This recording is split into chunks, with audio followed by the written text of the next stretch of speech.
2024 সালের লোকসভা নির্বাচনের দিন কলকাতার পরিস্থিতি উত্তপ্ত হয়েছিল। আলোচনার কেন্দ্রে উঠে এসেছিল বরানগর। সেদিন ছিল বরানগর বিধানসভা উপনির্বাচন। তৃণমূলের সায়ন্তিকা ব্যানার্জি, বিজেপির সজল ঘোষের সঙ্গে সিপিআইএমের প্রার্থী ছিলেন তন্ময় ভট্টাচার্য। সেই তন্ময়ের সঙ্গে তৃণমূল কর্মীদের বচসা, এমনকি হাতাহাতি পর্যন্ত হয়, যা নিয়ে রীতিমতো সরগরম হয়ে উঠেছিল কলকাতার ভোট। একদা এই বরানগর থেকে প্রার্থী হতেন জ্যোতি বসুও।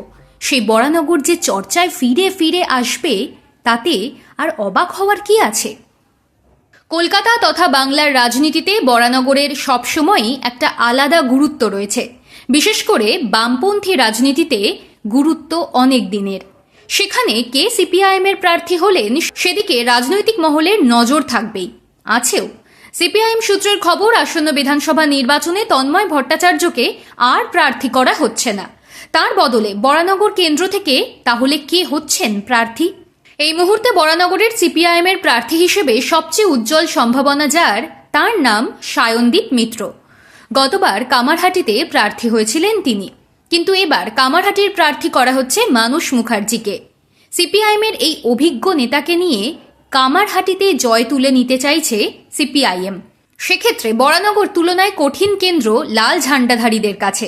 সেই কেন্দ্রে সায়নদীপকে দিয়ে নতুন চ্যালেঞ্জ তৈরি করার নীল নকশা তৈরি করেছে পার্টি। প্রশ্ন হলো, কেন সায়নদীপ? জবাবে রাজনৈতিক মহলের ব্যাখ্যা, সায়নদীপের লড়াকু মানসিকতাই তাকে বরানগরের প্রার্থী করার ক্ষেত্রে বড় ফ্যাক্টর হিসেবে কাজ করছে।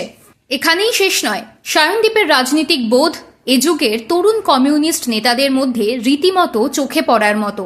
প্রথমবার তিনি এসএফআই উত্তর 24 পরগনা জেলা সম্পাদক হন 2004 সালে। তারপর 2008 সালে এসএফআই এর রাজ্য সভাপতির পদ পান, পরের বার সম্পাদক, এরপরে ডিওয়াইএফআই সভাপতি এবং সম্পাদক হয়েছেন।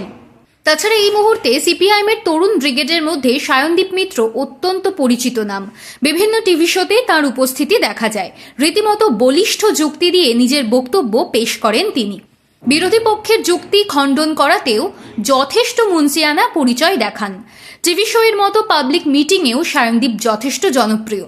যে কোনো কর্মসূচিতে সামনে থেকে নেতৃত্ব দেওয়ার ক্ষমতা রাখেন 40-এর কোঠায় থাকা এই সিপিআইএম নেতা। এমন সাংগঠনিক গুণ যার রয়েছে, তাকে যে ফের সামনের সারিতে আনা হবে তা নিয়ে সংশয় নেই আলিমুদ্দিনের। বরানগর একসময় সিপিআইএমের শক্ত ঘাঁটি হলেও এখন তা তৃণমূলের দখলে। তন্ময় ভট্টাচার্যের মতো ডাকসাইটে নেতা লড়াই করলেও সে আসন বের করে আনতে পারেননি।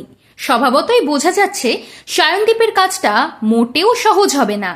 তবে তার লড়াকু মানসিকতা আশা জাগাচ্ছে সিপিআইএম কর্মী সমর্থকদের।